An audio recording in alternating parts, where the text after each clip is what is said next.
સહજાન સ્વામી મહારાજની જય, બાપા શ્રીની જય, સદગુરુઓ શ્રીની જય, સ્વામિનારાયણ ભગવાનની જય. તીર્થધામ શ્રી અબજી બાપા શ્રીની છતડી દ્વારા આયોજિત આજની આપણી આ સત્સંગ સભામાં ઉપસ્થિત સૌ સંત હરિભક્તો મુક્તોને મારા દંડવત સહિત જય શ્રી સ્વામિનારાયણ.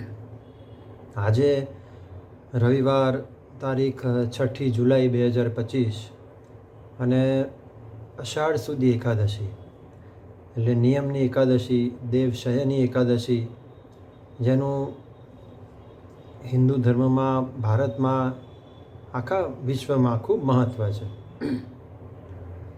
અને પૂર્ણ પુરુષોત્તમ ભગવાન સ્વામિનારાયણે શિક્ષાપત્રીમાં શ્લોક 76, 77, 78 એમાં મહારાજે ખાસ આજ્ઞા કરી કે અમારા આશ્રિતોએ ચાતુર્માસમાં એક વિશેષ નિયમ ધારવો, અને જે અસમર્થ હોય એણે શ્રાવણ માસની વિશે ધારવો. અને એમાં 8 નિયમો મહારાજે જે ઉત્તમ કીધા છે. ભગવાનની કથાનું શ્રવણ કરવું, કથા વાંચવી, ભગવાનના ગુણનું કીર્તન કરવું, પંચામૃત સ્નાને કરીને ભગવાનની મહાપૂજા કરવી, ભગવાનના મંત્રનો જપ કરવો, સ્તોત્રનો પાઠ કરવો, ભગવાનને પ્રદક્ષિણાઓ કરવી અને સાષ્ટાંગ દંડવત પ્રણામ કરવા. મહારાજ કે આ 8 નિયમ અમે ઉત્તમ માન્યા છે. એમાંથી કોઈ એક નિયમ વિશેષપણે ચોમાસાની વિશે ભક્તિએ કરીને ધારવો, એ મહારાજે સર્વે પોતાના આશ્રિતોને આજ્ઞા કરી છે.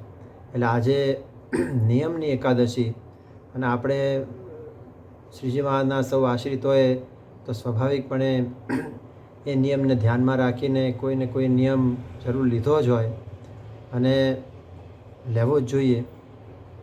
અને એની સાથે અનાદિ મહામુક્તરાજ પૂજ્ય બાપાશ્રી એમણે જે શ્રીજી મહારાજના સિદ્ધાંતોને ખૂબ ને ખૂબ વાગોળ્યા અને એ સિદ્ધાંતોને જેમ છે તેમ સમજાવ્યા. અને જેમ કાર્યાણીના 12મા વચનામૃતમાં મહારાજે કહી દીધું કે કારણ શરીરરૂપ જે અજ્ઞાન છે, જીવનું કારણ શરીરરૂપ જે આવરણ છે એ વજ્રસાર જેવું છે, એ કંઈ એમ ટળે એવું નથી. અને મહારાજ કે પરમેશ્વરના વચનમાં રહીને પરમેશ્વરનું ધ્યાન કરે તો જ મહારાજ કે કારણ શરીર આંબલીના ફોતરાની જેમ મહારાજ કે જીવથી જુદું પડે એ વિના કોટી ઉપાય કરે તો પણ ન થાય. એટલે બાપાશ્રીએ ખૂબ ભાર મૂક્યો કે શ્રીજી મહારાજની મૂર્તિમાં જોડાજો, આ કરો, બીજું સર્વે પડ્યું મૂકો, બીજું કંઈ કામ નહીં આવે. તો આ મૂર્તિમાં જોડાવા માટેનો જે આ બ્રહ્મયજ્ઞ, એકાદશી રૂપ બ્રહ્મયજ્ઞ, એની વાત મહારાજે વચનામૃતમાં પણ ખૂબ કરી છે, ખૂબ ડિટેલથી સમજાવી છે. મહારાજ કહે કે જ્યાં સુધી ઇન્દ્રિયોના આહાર શુદ્ધ ન થાય ત્યાં સુધી અંતઃકરણ શુદ્ધ ન થાય, અને અંતઃકરણ શુદ્ધ જ્યાં સુધી ન થાય ત્યાં સુધી મહારાજ કે ભગવાનનું ધ્યાન શક્ય બને નહીં. એટલે ભગવાનનું ધ્યાન કરવા માટેની જે કહેવાય ને કે પ્રાથમિક જરૂરિયાત, પ્રી કન્ડિશન્સ, એના માટેની પણ મહારાજે ખૂબ અગત્યની વાતો કરી છે. અને મહારાજે એકાદશીનું વ્રત કરવું એના ઉપર ખૂબ ભાર આપ્યો છે. કારણ કે શરૂઆતના સ્ટેજમાં મુમુક્ષુ જ્યારે ભગવાનને પામવાના ઉપાયો કરે ત્યારે સૌથી અગત્યની વાત એ છે ઇન્દ્રિયો અંતઃકરણના આહાર શુદ્ધ થાય. અને મહારાજ કે પછી જ ભગવાનનું ધ્યાન શક્ય બને, પછી જ આગળ વધવાની પાત્રતા આવવાની શક્યતા બને છે. આપણે બધા વચનામૃતોના ખૂબ અભ્યાસી છીએ. મહારાજે પ્રથમના 18મા વચનામૃતમાં કેટલો બધો ભાર મૂક્યો. ઇન્દ્રિયોના આહાર શુદ્ધ કરજો, આ વાતને ખૂબ સત્સંગમાં પ્રવર્તાવજો. મહારાજે એકાદશીની વાત આમ તો પ્રથમના 38મા અને મધ્યના 8મા વચનામૃતમાં કરી છે. અને મધ્યના 8મા વચનામૃતમાં જે પુરાણની જે કથા છે, એકાદશી શું, એ જે પુરાણની કથા છે, એમ કે પૂર્વે મહારાજ કે ભગવાન 10 ઇન્દ્રિયોને પોતાનું મન 11મું એને પોતાને સન્મુખ કરીને પોઢ્યા હતા. ત્યારે નાડીજંગનો દીકરો જે મૂર્દાનવ તે યુદ્ધ કરવા આવ્યો અને ભગવાનના એકાદશ ઇન્દ્રિયોમાંથી કન્યા ઉત્પન્ન થઈ અને મૂર્દાનવે કીધું કે તું મને વર. અને કન્યાએ એમ કીધું કે મને જે યુદ્ધમાં જીતે એને હું વરું. અને બે જણને યુદ્ધ થયું ને કન્યાએ ખડેગે કરીને એનું માથું કાપી નાખ્યું અને ભગવાને રાજી થઈને એને કીધું કે વર માગે. એટલે કન્યાએ એમ કીધું કે હું આપણા એકાદશ ઇન્દ્રિયોમાંથી ઉત્પન્ન થઈ છું, માટે મારું નામ એકાદશી છે અને મારા વ્રતના દિવસે કોઈ અન્ન ન જમે. અને ભગવાને રાજી થઈને એ વર આપ્યો. મહારાજ કે એવી રીતે પુરાણની કથા છે. અને પછી મહારાજ કે એમ પણ કીધું છે કે માટે એકાદશીના દિવસે 10 ઇન્દ્રિયોને 11મું પોતાનું મન, તે 11 ઇન્દ્રિયો અને મનને પોતપોતાના વિષયમાંથી કાઢીને ભગવાન સન્મુખ રાખે ત્યારે એકાદશીનું વ્રત કર્યું કહેવાય. એ વિના મહારાજ કે ઢોર લાંગણ કહેવાય. અને અમે પણ શાસ્ત્ર પ્રમાણે જ કહીએ છીએ. મહારાજે ત્યાં વિસ્તારથી મધના 8મા વચનામૃતમાં ખૂબ સરસ વાત એકાદશી માટે કરી છે. અને પ્રથમના 38માં મહારાજ કે એકાદશીનું વ્રત કરવું તેનું મહારાજ કે એમ વિકતી છે કે 10 ઇન્દ્રિયો અને 11મું મન તેને પોતપોતાના વિષયમાંથી કાઢીને ભગવાન સન્મુખ મહારાજ કે રાખવા, ત્યાંથી કટ ઓફ કરીને મહારાજ કે ભગવાન સન્મુખ રાખવા એ એકાદશીનું વ્રત મહારાજ કે સાચું કહેવાય. મહારાજ કે એવું વ્રત તો ભગવાનના ભક્તને જરૂર કરવું. મહારાજે મધના 8મા વચનામૃતમાં પણ પ્રથમના 38મા વચનામૃતમાં મહારાજ મધના 8મામાં તો એમ કહી દીધું કે આવું વ્રત મહારાજ કે 15 દિવસે એકવાર આવે છે. મહારાજ કે જરૂર ખબરદાર થઈને કરવું. શું કરવું? 10 ઇન્દ્રિયો અને 11મું મન. મહારાજ કે દરેક ઇન્દ્રિયોને પોતપોતાના આહાર છે. જેમ શ્રોત્રને નેત્રને રૂપનો આહાર છે, શ્રોત્રને શબ્દનો આહાર છે, રસનાને જીવાને રસનો આહાર છે, નાસિકાને ઘ્રાણને સુગંધનો આહાર છે, ત્વચાને સ્પર્શનો આહાર છે. એવી રીતે પંચ કર્મેન્દ્રિયો, પંચ જ્ઞાનેન્દ્રિયો અને પંચ કર્મેન્દ્રિયોને પોતપોતાનો આહાર છે. મહારાજ કે એવી રીતે મનને સંકલ્પ વિકલ્પનો આહાર છે. કેટલી જબરી વાત છે. મનને પણ પોતાનો આહાર છે. શું? સંકલ્પ વિકલ્પ. એટલે મહારાજ કે આ 10 ઇન્દ્રિયો અને 11મું મન તેને વિષયમાંથી મહારાજ કે જે વિષયમાં ચોટે ત્યાંથી પાછા વાળીને બ્રહ્મ અગ્નિને વિશે હોમવા. મધના 8મા વચનામૃતમાં મહારાજે ખૂબ સરસ વાત કરી.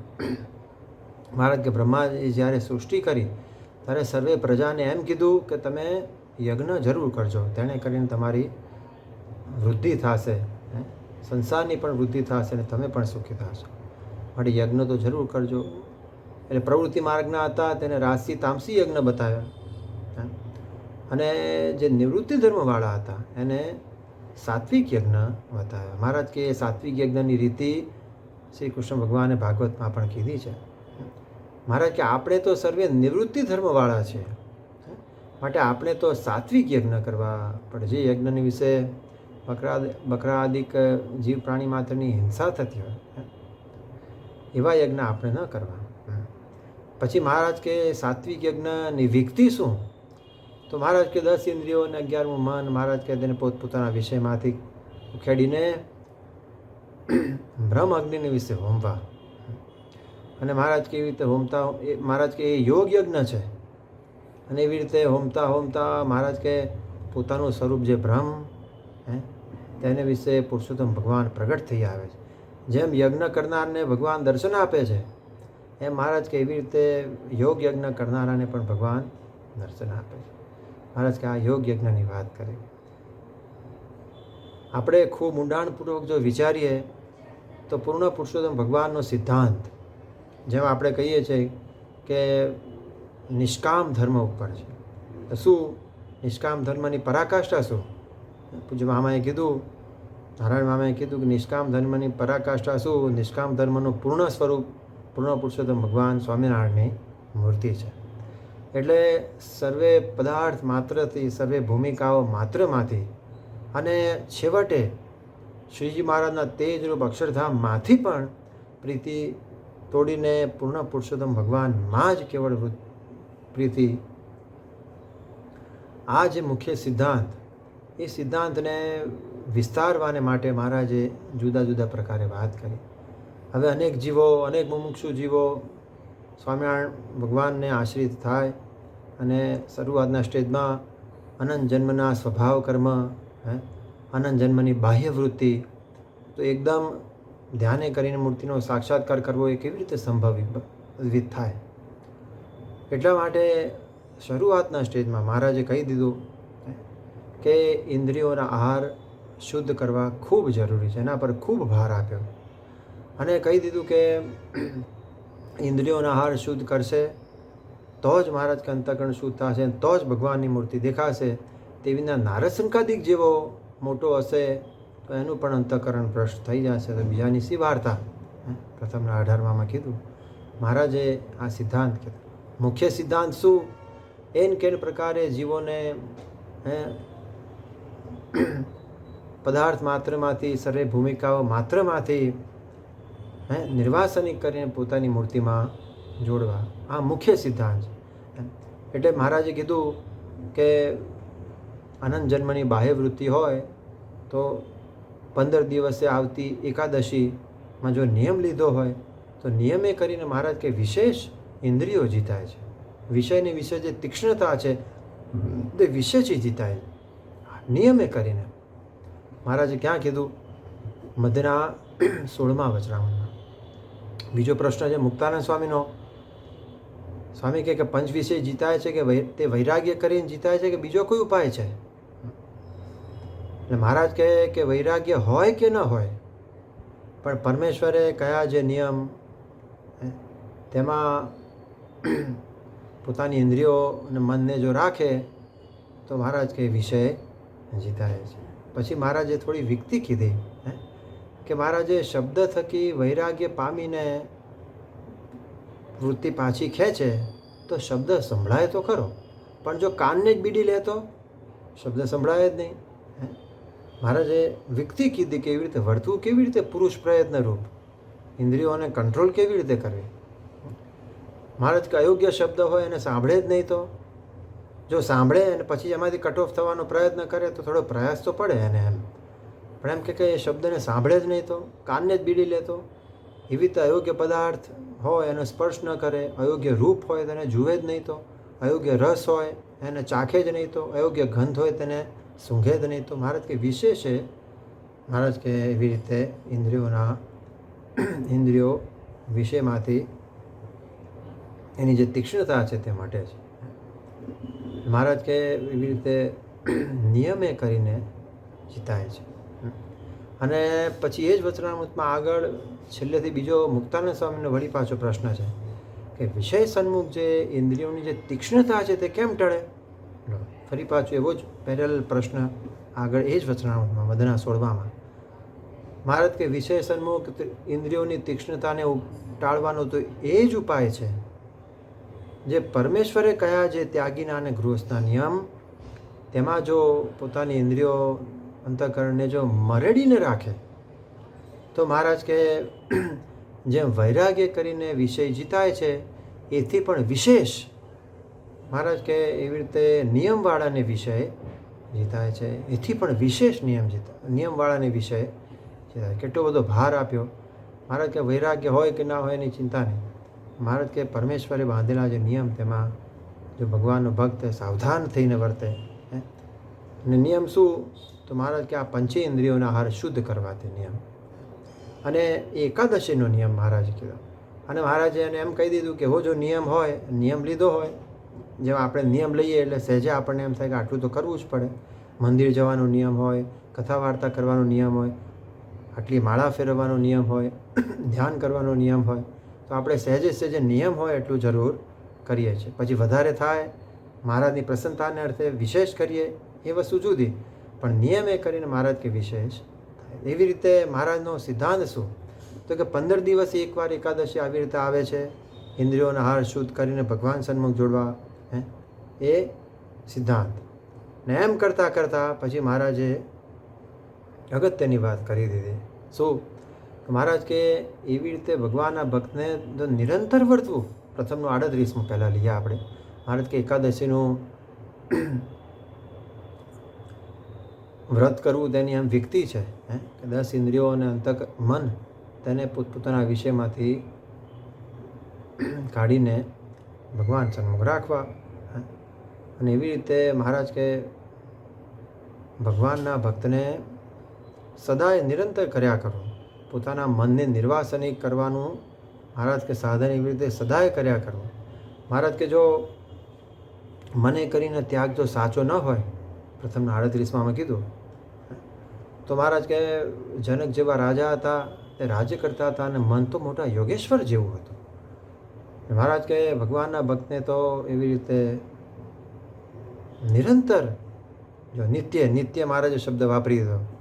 15 દિવસ એકવાર નિયમ હોય એટલે સાવધાન થઈને થાય, પછી 2 વાર થાય, 3 વાર થાય, પછી મહારાજ કે સતત એવી રીતે રહ્યા કરે. શું? મહારાજ કે પોતાના મનને નિર્વાસનિક કરવાનો અભ્યાસ કર્યા કરવો. મહારાજ કે જે જાજુ સમજતો ન હોય, કહેતા જે અખંડ ભગવાનની મૂર્તિમાં નિમગ્ન ન રહી શકતો હોય, એવો શબ્દ બાપાશ્રીએ પ્રથમના 38ના રહસ્યાર્થમાં વાપર્યો, વિશેષ સમજણ આપી. એને તો મહારાજ કે અમે આ કહ્યું એ જ શ્રેષ્ઠ ઉપાય છે. શું? તો મહારાજ કે ભગવાનનો વિચાર પોતાના મનમાં કર્યા કરવા, એક સમયનો બીજો સમયનો ત્રીજો, એમ મનને નવરું રહેવા દેવું નહીં. અને ભૂતનું દ્રષ્ટાંત એમાં આપ્યું પ્રથમના 38માં, મધના 33માં આપ્યું. મહારાજ કે ભૂતને કંઈ ખાવા ના આપે તો પોતાને વળગે, કંઈ કામ ન સોંપે તો પોતાને ખાવા તૈયાર થાય. એમ મહારાજ કે આ મન છે ભૂત જેવું છે. એટલે મહારાજ આ સિદ્ધાંતની વાત કરી કે મહારાજ કે એક સમયો અને બીજો સમયો અને ત્રીજો, મનને નવરું ન રહેવા દેવું. મહારાજ કે એવી રીતે જો મને કરીને નિર્વાસનિક હોય અને દેહ કરીને તો ગમે તેટલી પ્રવૃત્તિમાં હોય તો પણ એનું અંતકાળે ભૂંડું થતું નથી. અને મહારાજ કે દેહ કરીને મહારાજ કે પ્રવૃત્તિ ન હોય, નિવૃત્તિ પકડીને બેઠો હોય, પણ મને કરીને જો નિર્વાસનિક ન હોય તો હું એને સારું નથી જાણતો. કેમ? મહારાજ કે એને મુઆ ટાણે તો જે મનમાં જે સંકલ્પ થતા હોય તે જ સ્ફુરી આવે, મનમાં જે વાસના હોય તે સ્ફુરી આવે. એને કરીને મહારાજ કે એનું જરૂર ભૂંડું થાય. મહારાજ કે જેમ ભરતજીને અંતકાળે મૃગનું બાળક સ્ફુરી આવ્યું, એને કરીને 3 જન્મ લેવા પડ્યા મહારાજ. એટલે મહારાજ કે ભગવાનના ભક્તને તો, અને જેને મહારાજ કે અખંડ ભગવાનના સંકલ્પ થયા કરતા હોય તે આપણા સત્સંગમાં મોટેરો છે. મહારાજ એમ વાત કરી પ્રથમના 38માં. અને મહારાજ કે ભગવાનના ભક્ત ગ્રહસ્થ હોય એણે પણ ભગવાનને વચને કરીને વ્યવહાર કરવો, પણ ત્યાગીની પેઠે જ નિર્વાસનિક. આ સિદ્ધાંતની વાત કરી, મનને નિર્વાસનિક કરવું એ સિદ્ધાંત. એના માટેની આ ભૂમિકા મહારાજે ઘડી લીધી. અને પૂર્વના શાસ્ત્રોનું પણ વચન લઈને મહારાજે એ વાત કરી કે એકાદશી, અને મહારાજ કે નિયમે કરીને જેવી રીતે ઇન્દ્રિયો અંતઃકરણ વશ થાય છે, એવું બીજા કોઈ સાધને કરીને થતું નથી. એટલે જ મહારાજ કીધું આજ્ઞા આત્મસત્તાનું કામ કરે છે. મધના 51માં કીધું સત્પુરુષની આજ્ઞાને વિશે વર્તે છે તે આત્મસત્તા રૂપે વર્તે છે. એટલે આ સિદ્ધાંતની વાત કરી કે ઇન્દ્રિયોના આહારને મહારાજ કે શુદ્ધ કરવા અને ભગવાનની મૂર્તિમાં જોડવા. હવે વિસ્તારથી મહારાજે મધના 8મા વચનાઓમાં આગળ કીધું કે જેમ યોગ યજ્ઞ મહારાજ કે ઇન્દ્રિયોનો પ્રત્યાહાર કરતાં જેમ યજ્ઞ કરનારાને ભગવાન દર્શન આપે, એવી રીતે યોગ યજ્ઞ કરનારાને ભગવાન પોતાના આત્માની વિશે દર્શન આપે છે. પછી આગળ કીધું કે અંતરદ્રષ્ટિએ ભગવાનના ભક્તને વર્તવું એ જ્ઞાન યજ્ઞ છે. જ્ઞાન યજ્ઞની વાત મહારાજ કરી. મહારાજ કે હવે કોઈ એમ કે અંતરદ્રષ્ટિ છે શું? તો મહારાજ કે બહાર અથવા માહિલી કોરે કહેતા નેત્રે કરીને બહાર અથવા માહિલી કોરે કહેતા અંતરમાં ભગવાનની મૂર્તિ સામું જોઈ રહેવું તે જ અંતરદ્રષ્ટિ છે. તે વિના તો બીજું મહારાજ કે જે દેખાય છે તે વિના બીજું જે દેખાય છે એ તો બધું સર્વે બાહ્ય વૃત્તિ છે. એટલે મહારાજ કે બહાર ભગવાનની સામે વૃત્તિ રાખીને કથા કીર્તન વાર્તા આદિ જે કરવું તે સર્વે જ્ઞાન યજ્ઞ થાય છે. અને એ જ ભગવાનની મૂર્તિને અંતરમાં ધારીને અંતરમાં ભગવાનનું પૂજન વંદન આદિ કર્યા કરવું, મહારાજ કે એ પણ અંતરદ્રષ્ટિ છે. અને ભગવાનના ભક્તને તો એવો જ્ઞાન યજ્ઞ સદાય થાય છે. હવે આ સદાય કરવાની વાત કરી દીધી મહારાજે. ધીરે ધીરે સિદ્ધાંત શું? મનને નિર્વાસની કરવું, અને ધીરે ધીરે કેવી રીતે આવી રીતે નિયમે કરીને 15 દિવસે આવતી એકાદશી એમાંથી ઇન્દ્રિયોના હાર શુદ્ધ કર્યા, કટ ઓફ કર્યા અને ભગવાનમાં જોડ્યા 1 દિવસ માટે. પછી ધીરે ધીરે 2 દિવસ એવી રીતે નિયમે કરીને જોડ્યા. પછી નિયમ લીધો, આગળ વધ્યા. એવી રીતે મહારાજ કહે ભગવાનના ભક્તને તો સદાય જ્ઞાન યજ્ઞ થાય છે. મહારાજ કે સમાધિ તો કોઈકને થાય છે અને કોઈકને નથી થતી. એ તો પરમેશ્વરની ઈચ્છાએ કરીને રહ્યું છે, કોઈ કાળે ભક્તની કચાસે કરીને રહ્યું છે. અને મહારાજ કે આવી રીતે જે ભગવાનને સ્વરૂપને ધારીને મહારાજ કે જોડે રાખીને ભગવાનની પ્રસન્નતાના સાધન કરે. મહારાજ કે નિર્ગુણ માર્ગ છે. જે કથા કીર્તન આદિને વિશે ભગવાનની મૂર્તિનો સંબંધ છે તે નિર્ગુણ છે. જે કથા કીર્તનને વિશે ભગવાનની મૂર્તિનો સંબંધ નથી તે માયિક ગુણે યુક્ત સગુણ છે. મહારાજે વ્યાખ્યા કરી દીધી અને સિદ્ધાંત સમજાવી દીધો. શું કે આ બધા પાછળનો મુખ્ય હેતુ શું કે અમારી મૂર્તિનું અનુસંધાન રાખીને પ્રથમના પહેલાં વચનામૃતથી સ્ટાર્ટ કરી દીધું. એમ કહી દીધું કે અમારી મૂર્તિમાં વૃત્તિ રાખીને મહારાજ કે જે પ્રસન્નતાના સાધન કરવા તે અમારી પ્રસન્નતાને અર્થે વૃત્તિ રાખીને કર્યા કરો. અને નિર્ગુણ માર્ગ છે. એટલે મહારાજ કે એવી રીતે ભગવાનના ભક્તને સદાય જ્ઞાન યજ્ઞ કર્યા કરવો. અને જ્ઞાન યજ્ઞ કરતાં કરતાં પોતાનું સ્વરૂપ જે બ્રહ્મ તેને વિશે પરબ્રહ્મ પુરુષોત્તમ ભગવાન સાક્ષાત્કાર દેખાય ત્યારે મહારાજ કે જ્ઞાન યજ્ઞનો અવધિ આવ્યો જાણવો. અને જ્યાં સુધી એવું ન થાય ત્યાં સુધી અધૂરું જાણવું. અને પોતાને પૂર્ણ કામ માનીને મહારાજ કે આગળ વધવું. મહારાજ બેસી ન રહેવું, છક્કીએ ન જવું. પ્રથમના 25માં જેમ કીધું તેમ. અને મહારાજ કે છકી ગયો ક્યારે કહેવાય? મહારાજ કહે કે અગ્નિમાં બીજ નાખ્યું તો બળી ગયું. અને મહારાજ કે ખારા પાટમાં બીજ વાવ્યું તે ઉગ્યું જ નહીં. શું? તો પોતાને જો પૂર્ણ કામ ન માને. મહારાજ કે હું ભગવાન પૂર્ણ પુરુષોત્તમ ભગવાન મળ્યા છે તેમની આજ્ઞામાં રહીને હું એમનું ધ્યાન ભજન આદિ કે એમને નામ સ્મરણ આદિ કે એમની પ્રસન્નતાના સાધન કરું છું. એમનો મારે આશરો છે તો મારું પૂર્ણ કામ પણ થઈ જ ગયું છે. આ બંનેનું મહત્ત્વ સમજાવીને મહારાજે વાત કરી છે. જો મધુનું 12મું વચનામૃત. મહારાજ કે આ જે એકાદશીની વાત આપણે ચાલે છે એને રિલેટેડ આપણે વાત કરીએ છીએ, વાગોડીએ છીએ વચનામૃતો. એટલે મહારાજે મધના 12મા વચનામૃત મહારાજ કે એક જ સાધન કલ્યાણને અર્થે કહેશો જેમાં સર્વે સાધન એક મહારાજ કે કરે તો બધાય આવી જાય. મહારાજ કે એક જ સાધન કલ્યાણને અર્થે કહેશો. શું? તો મહારાજ કે આ દેહની વિશે જે જીવ છે તે એમ માને છે કે કામ ક્રોધ લોભાદિક જે ભૂંડી પ્રકૃતિ પોતાની વિશે હોય, જે પ્રકૃતિ પોતાની વિશે હોય તેને કરીને પોતાને કામી ક્રોધી લોભી એમ માને છે. પણ જીવને વિશે તો એક કુલક્ષણ નથી. એ તો અજ્ઞાને કરીને મહારાજ કે જીવ માની બેઠો. માટે જેને ભગવાનને પામવું હોય, પરમપદને પામવું હોય તેને મહારાજ કે પોતાની વિશે પુરુષાર્થન રાખવું, નાદાર થઈને બેસવું નહીં. જો આજે મહારાજે જે જગ્યાએ પોતાની ઇન્દ્રિયોને કેવી રીતે મહારાજ કે કાબૂમાં રાખવા, કેવી રીતે ભગવાનની પ્રસન્નતાને અર્થે એકાદશીનું વ્રત કરવું, એની આ જે વાત મહારાજે જુદા જુદા વચનામૃતોમાં કરી છે એની આપણે આ વાત કરીએ છીએ. અને મહારાજે પોતાની કેટલી પ્રસન્નતા બતાવી છે અને મહારાજે પોતાનો સિદ્ધાંત કીધો છે એમાં. તો આ મધના 12મા વચનામૃત મહારાજ કે એક જ સાધન કહેશો, એક જ સાધન મહારાજ કે એને વિશે કલ્યાણને અર્થે જેટલા છે બધા એને વિશે આવી જાય. તો મહારાજ કે આ કાયાનગરની વિશે છે ને જીવ રાજા છે, પણ જો ઇન્દ્રિયો અંતઃકરણને મહારાજ કે જો કાબૂમાં ન રાખે તો ઇન્દ્રિયો અંતઃકરણ તેનું કયું કરે નહીં.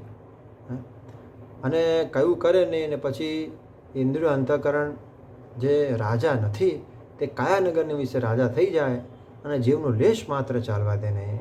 નિયમમાં ન રાખે ઇન્દ્રિયોને અને પછી અંતઃકરણને નિયમમાં ન રાખે અને પછી એની ઉપર હુકમ ચલાવવા જાય તો ઇન્દ્રિયો અંતઃકરણ તેનો હુકમ માને નહીં. કેટલી જબરદસ્ત મહારાજે વાત કરી. શું કે ભગવાનના ભક્તને તો એમ હોય કે મારે ધ્યાન કરવું છે, ભગવાનની મૂર્તિમાં જોડાવવું છે, ભગવાનનું ચિંતન કરવું છે, પણ થતું નથી. સારંગપુરના 9મા વચનામૃતમાં મહારાજ કીધું કે જેને રજોગુણ તમોગુણના વેગ વર્તા હોય તેને ધ્યાન ધારણાના અર્થે આગ્રહ રાખવો. મહારાજે તો કીધું આગ્રહ રાખવો, પણ આગ્રહ કેમ ન રાખવો? મહારાજ કે એ વખતે ગુણ ઓળખીને, મહારાજ કે સત્વગુણ વર્તો હોય ત્યારે ભજન કરવું, જેમ પ્રથમના 32માં કીધું. હે એટલે મહારાજ કે આગ્રહ કેમ ન રાખવો? કારણ કે એ વખતે કરવા જાય તો ગ્લાનિ પામી જાય, કોન્સન્ટ્રેશન થઈ જ ન શકે, મૂર્તિમાં જોડાઈ ન શકે. એટલે મહારાજ કે નવધા ભક્તિમાં, બીજી ભક્તિમાં મનને ડાયવર્ટ કરો. તો આ જે બધી જુદી જુદી ટેકનિક છે ભગવાનમાં જોડાવા માટે, મનને નિર્વાસની કરવા માટે, ઇન્દ્રિયોના હાર શુદ્ધ કરવા માટે, એની મહારાજે જુદી જુદી જગ્યાએ ઘણી વાતો કરીએ છીએ. પણ એમાં આપણે અત્યારે કિંચિત થોડું એના પર આપણે વાગોળીએ છીએ. તો મધના 12મા વચનામૃતમાં મહારાજે રાજાનું દ્રષ્ટાંત આપ્યું કે જે રાજા મૂર્ખ હોય, બુદ્ધિહીન હોય, મહારાજ કે, અને પછી એની જ્યારે ખબર ઘરના મનુષ્યને પડે ત્યારે કોઈ એનો હુકમ માને નહીં. પછી જ્યારે ગામના મનુષ્યને ખબર પડે, પછી દેશના મનુષ્યને ખબર પડે, પછી કોઈ માણસ એનો હુકમ માને. પછી રાજા ગ્લાનિ પામીને બેસી જાય અને કોઈની ઉપર હુકમ ચલાવી શકે નહીં. કેમ? કારણ કે પહેલેથી જ બુદ્ધિહીન છે અને રાજનીતિ જાણ્યા વિના. આમ તો રાજનીતિ શબ્દ એનું ઇંગ્લિશમાં જો ભાષાંતર કરીએ તો પોલિટિક્સ કહેવાય. અને એ જ વચનામૃતમાં આગળ મુક્તાનંદ સ્વામીએ કીધું કે જેને ભગવાનને પામવું હોય, કલ્યાણને જે ઈચ્છતો હોય, એને રાજનીતિ કેમ ભણવી? કહેતા કલ્યાણની ઈચ્છતો હોય એને કેવી રીતે પોલિટિક્સ જાણવું એ પણ જરૂરી છે. મહારાજ કે ઇન્દ્રિયો અંતઃકરણને કાબૂમાં રાખવા માટે કયું પોલિટિક્સ જાણવું, એની વાત આગળ મહારાજ કરે છે, એકાદશીને રિલેટેડ. એટલે મહારાજે આગળ કીધું કે રાજાને ઠેકાણે તો જીવ છે, ઘરના મનુષ્યને ઠેકાણે અંતઃકરણ છે, અને ગામને દેશના મનુષ્યને ઠેકાણે ઇન્દ્રિયો છે. એટલે મહારાજ કે જ્યારે રાજા ગ્લાનિ પામીને બેસી જાય ત્યારે એનો કોઈ હુકમમાં વસ્તી હુકમ ન માને, અને ગ્લાનિ પામીને બેસી જાય, રાજનીતિના શાસ્ત્ર જાણ્યા વિના વસ્તી પર હુકમ કરવા જાય. બહુ જ અગત્યની વાત કરી. રાજનીતિના શાસ્ત્ર જાણ્યા વિના, રાજનીતિ જાણ્યા વિના હુકમ કરવા જાય તો પછી મનુષ્યો, પ્રજા કેવી રીતે હુકમ માને? અને પછી મહારાજ કહે બે વાતે બગાડ થાય છે. શું બગાડ થાય છે? એક તો વસ્તી હુકમ જ માને નહીં અને પોતાનો દેશ ઉજ્જડ થઈ જાય. ઇન્દ્રિયો અંતઃકરણ હુકમ માને નહીં અને પોતાનો દેહરૂપી જે દેશ છે ને તે ઉજ્જડ શું થઈ જાય? ભગવાન સન્મુખ જઈ જ ન શકે એકેય ઇન્દ્રિયો. એટલે પછી એની અધોગતિ થઈ જાય. એટલે મહારાજે આગળ વાત કરી મુક્તાનંદ સ્વામીએ કે કલ્યાણની ઈચ્છે તેને કેમ રાજનીતિ ભણવી? પોલિટિક્સ શબ્દ આપણે આવીએ તો કેવું ગભરાઈ જઈએ, પોલિટિક્સની વાત આવે. મહારાજ કે કલ્યાણને અર્થે પણ એ પોલિટિક્સ જાણવું ખૂબ જરૂરી છે. મહારાજ કે કલ્યાણની ઈચ્છે તેને તો રાજનીતિ કેમ ભણવી? રાજનીતિ જાણ્યા પછી મહારાજ કે એને ભગવાનને સન્મુખ ચાલે તો ઇન્દ્રિયો અંતઃકરણ કયું કરે? ધ્યાન કરવા બેસે તો મનમાં તો મહારાજ કે હજારો વિચારો, સંકલ્પો થાય. એટલે એના 6થા વચનામૃતમાં કીધું કે ધ્યાન કરતાં સમુદ્રના મોજા ઉછળે એવા ગાઢ સંકલ્પ થાય ત્યારે શું કરવું? મહારાજ કે એ વખતે ધ્યાનને પડ્યું મૂકવું અને નિર્લજ થઈને, તાળી વજાડીને, ઊંચે સ્વરી કરીને સ્વામિનારાયણ સ્વામિનારાયણ એમ નામ જપવું. અને મુક્તાનંદ સ્વામી આદિક જે મોટા સંત એના નામ ઉચ્ચારણ કરવું અને પ્રાર્થના કરવી તો મહારાજ કે ગાઢ સંકલ્પ થઈ જાય વિના બીજો કોઈ ઉપાય નથી. મહારાજ કે સમુદ્રના મોજા ઉછળે. અને મહારાજે પ્રથમના 32માં યુક્તિ શીખવાડી. દીનાનાથ ભટ્ટે મુક્તાનંદ સ્વામીએ પૂછ્યું, દીનાનાથ ભટ્ટે બ્રહ્માનંદ સ્વામીએ, કે કોઈ સમય તો ભગવાનના ભક્તને સુખેથી અંતરમાં ભજન થાય છે અને કોઈ સમય તો અંતર ડોળાઈ જાય છે અને ભજન સ્મરણનું સુખ આવતું નથી. રાજનીતિ. મહારાજ કહે ભગવાનની મૂર્તિ ધાર્યાની યુક્તિ આવડતી નથી, ટેકનિક આવડતી નથી, રાજનીતિ જાણી નથી. તો મહારાજ કે રાજનીતિ શું, ટેકનિક શું? પ્રથમના 32માં તો મહારાજ કહે જ્યારે અંતઃકરણમાં ગુણનો પ્રવેશ થાય છે, તમો ગુણને રજોગુણ વર્તા હોય ત્યારે મહારાજ કે ધ્યાન ન કરવું, અને મહારાજ કે જ્યારે સત્વગુણ વર્તા હોય ત્યારે ધ્યાન કરવું. એવી ના થઈ ન શકે. અને મહારાજ કે અંતઃકરણ છે એ તો નાના બાળકને રમાડનાર હોય ને એના જેવું છે. મહારાજ કે વિના પ્રયોજન ચાળા કર્યા કરે. એવી રીતે મહારાજ કે પોતાને અંતઃકરણ ઇન્દ્રિયોથી પોતાને પૃથક માનીને ભગવાનની મૂર્તિમાં જોડાવ. આ જે મહારાજે સિદ્ધાંતની વાત કરી, ટેકનિક બતાવી, યુક્તિ બતાવી, એવી રીતે મહારાજે રાજનીતિની વાત કરી મધના 12મા વચનામૃતમાં કે એ રાજનીતિ જાણ્યા વિના ભગવાન સન્મુખ જવું બહુ અઘરું બની જાય.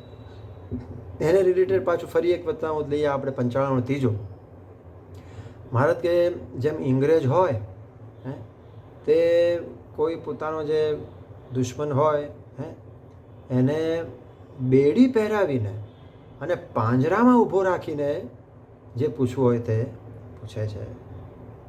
એમ ભગવાનના ભક્તને પંચવર્તમાન રૂપી જે નિયમ, પંચવર્તમાન રૂપી જે બેડી અને પાંજરું તેમાં રાખીને ઇન્દ્રિયો અંતઃકરણ પાસેથી કામ લેવું.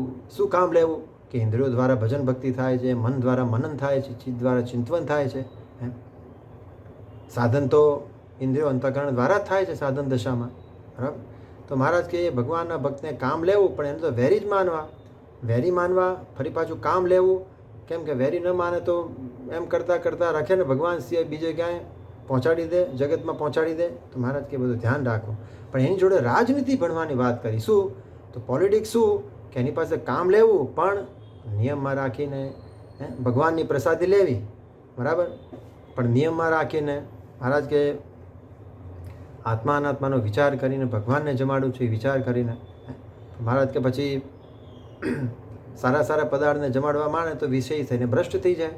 એટલે કાઠિયાવાડ 10માં મહારાજે કીધું, પોતાને તપની રુચિ કીધી.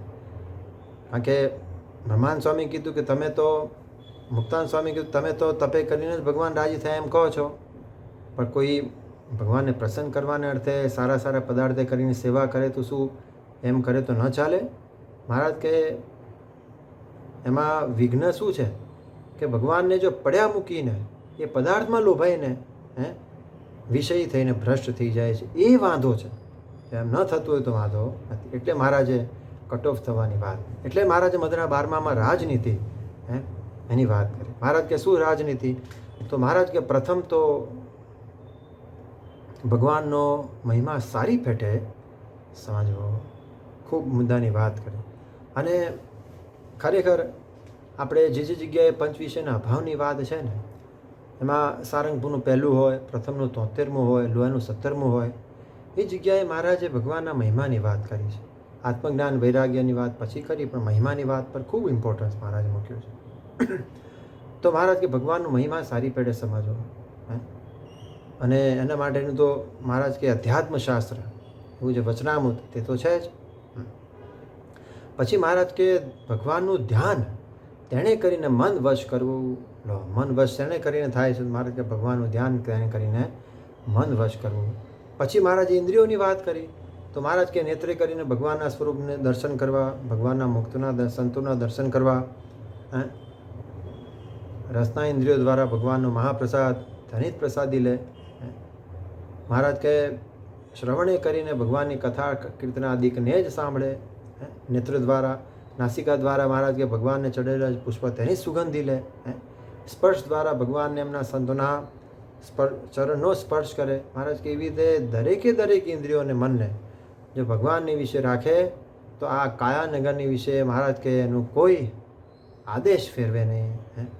કાયાનગરની વિશે જે જીવ રાજા છે, આવી રીતે રાજનીતિ ભણે તો મહારાજ કે આવી રીતે કહેતા પુરુષ પ્રયત્ન યુક્ત મહારાજે શબ્દ વાપર્યો. એમ કીધું ને કે એક જ સાધન કહેશું તો મહારાજ ત્યાં મહારાજ કે એવી રીતે પુરુષ પ્રયત્ન યુક્ત વર્તે તો મહારાજ કે આ કાયાનગરની વિશે એનું કોઈ હુકમ ફેરવે નહીં. એટલે મહારાજ કે પુરુષ પ્રયત્ન રૂપી જે સાધન છે તે પરમેશ્વરને પામવાના જેટલા સાધન છે તેને બધાને મધ્યે ઉત્તમ સાધન છે. પુરુષ પ્રયત્ન એટલે મહારાજ કે આ જ પુરુષ પ્રયત્ન, બીજો કયો પુરુષ પ્રયત્ન? મહારાજ કે અમે ઉપવાસ ઠામુકા કરવા એવું અમે કહેતા નથી. લો, આવી વાત ક્યાં કરી? પ્રથમ 38માં કરી. મહારાજ કે અમે એવી વાત કહેતા નથી. કેમ? મહારાજ કે એમ કરે જ્યારે ઉપવાસનો ખાંગો ખાય ત્યારે બમણો વાળે. છેલ્લાના 32માં એમ કીધું વિષય વિનિયાવર્તન તે. તો મહારાજ કે ધીરે ધીરે જ્યારે આહારને ઓછો કરે તો મહારાજ કે એવી રીતે એનો મહારાજ કે સત્સંગ પાર પડે. મહારાજ કે જે મેઘ છે ને તે ઝીણી બૂંદે વરસે છે. મહારાજ કે વિશેષ મહારાજ કે એનો પાણી લાવે છે. મહારાજ એક ધારું સાંભેલા ધાર વરસે મહારાજ કે એવું ફળ ન થાય. એટલે આ બધી વાતો મહારાજે તો ખૂબ બધી કરી છે, પણ મહારાજે આજે એકાદશીને રિલેટેડ મહારાજે ખૂબ સુંદર વાતો આપણને કરી છે. મોટા મુક્તોએ પણ આ જ વાત કરી છે, ઇન્દ્રિયો અંતઃકરણના આહારને શુદ્ધ કરવા, અને એ કર્યા પછી જ ભગવાનની મૂર્તિમાં જોડાવા રૂપી ધ્યાન શક્ય બને છે. એટલે ઇન્દ્રિયો અંતઃકરણના આહારને ભગવાનના આશ્રિત જે હોય એમના તો શુદ્ધ જ હોય, બરાબર. પણ વિશેષ નિયમ મહારાજે કીધું છે, વિશેષ નિયમ કરીને વિશેષ જીતાય છે. વૈરાગ્ય હોય કે ના હોય, તેમ ભગવાનના ભક્ત આપણે સર્વે મહારાજ અને મોટા મુક્તોના આશ્રિત છીએ, અને એમને તો વિશેષ નિયમ હોય જ. એટલે આપણે તો મોટા મુક્તો જેમ કહી ગયા તેમ, બાપાશ્રીએ જેમ કીધું તેમ, ભગવાનની મૂર્તિમાં જોડાવા રૂપી સાત્વિક યજ્ઞ, સર્વશ્રેષ્ઠ યજ્ઞ એ મહારાજ કહે કરવો. અને એમાં આપણે વિશેષ જેટલી પ્રગતિ થાય તે ભગવાનની પ્રસન્નતાને અર્થે ભગવાનનો જેટલો સંબંધ રહે એ આપણે સર્વે કર્યા કરવું, એમ મહારાજે આપણને સૌને આજ્ઞા આપી છે. તો એ નિમિત્તે આપણા દેવશયની નિયમની એકાદશીની દિવસે આપણે સૌ આ નિયમ લઈએ. આપણે સૌ નિયમ લીધો જ છે, અને વિશેષ નિયમ લઈએ શ્રીજી મહારાજને એમના આનંદ મુક્તોની પ્રસન્નતાને અર્થે. આટલું કહીને મારું વક્તવ્ય આજે હું પૂર્ણ કરું છું, આપ સૌની પ્રસન્નતા ઈચ્છીને. સજાન સ્વામી મહારાજની જય, બાપાશ્રીની જય, સદગુરુશ્રીની જય, સ્વામિનારાયણ ભગવાનની જય. હવે આપણે અનાદિમુખ સદગુરુ પુરાણી મુનિ સ્વામીજીના દિવ્ય આશીર્વચન માણીશું, અને ત્યારબાદ 2 મિનિટ મહારાજની ધૂન કરીને આ સભાની પૂર્ણાહુતિ કરીશું.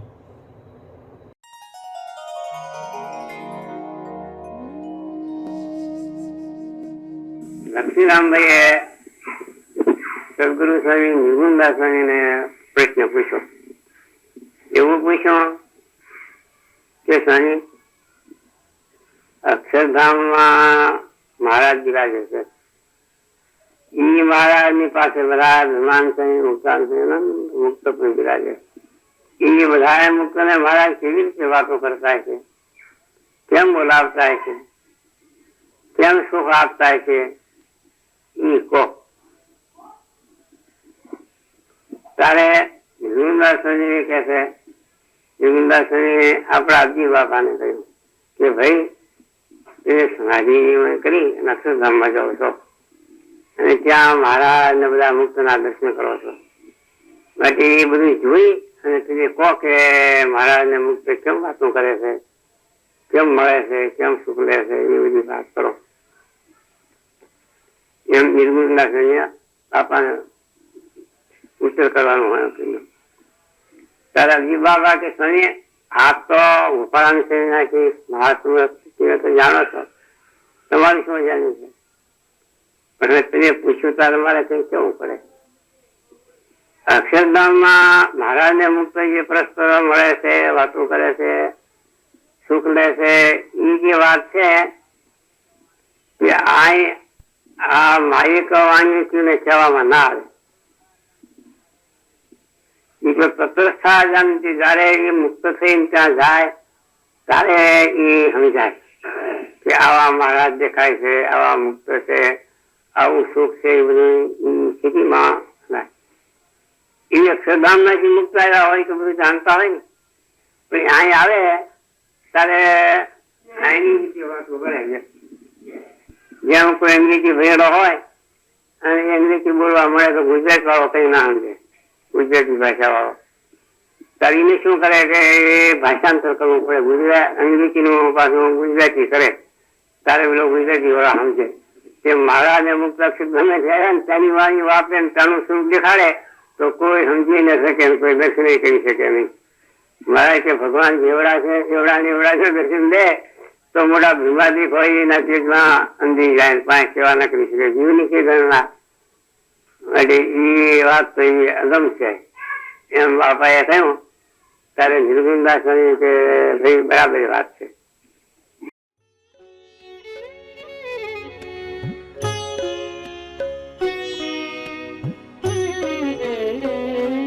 સ્વામિનારાયણ સ્વામિનારાયણ